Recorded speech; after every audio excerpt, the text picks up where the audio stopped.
ang aming katakilaan bilang isang bansa at ang aming dangal bilang isang bayang iniibig mo ng lubos. Hinihiling namin ito sa pangalan ni Jesus, ang aming korderong inialay na gumagabay sa amin sa pamamagitan ng krus mula sa kamatayan tungo sa bagong buhay. Amen. Maria, aming mahal na ina at reyna ng kapayapaan, Ipanalangin mo kami.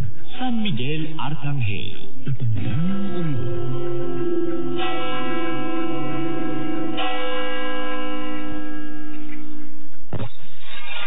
celebrating 56 years of Catholic Broadcasting. This Jubilee Year 2025, Pilgrims of Hope, from Mega Manila, Philippines, to the World Wide Web.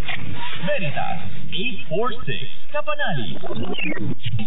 Kapanalig makinig, tapang may hatid, tanging pag-asa at pag-ibig, nagpapalaya ang katotohanan ng batid. Veritas 846, ang radyo ng simbahan. Member, Catholic Media Network and kapisanan ng mga broadcaster ng Pilipinas. Kapanalig ang ating Philippine Standard Time, may 3 minuto makalipas ang 8 ng gabi. Araw ng Biyernes, 11 ng Hulyo, taong 2025. Narito ang Veritas News Alert Nationwide.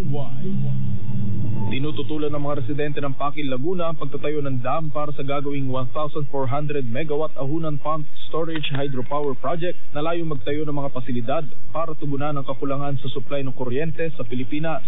Ayon kay Diocese of San Pablo Committee on Justice and Peace and Integral Ecology of Laguna Economical Movement Chairman Danilo Francisco, ang nasabing proyekto ay magdudulot ng paghina o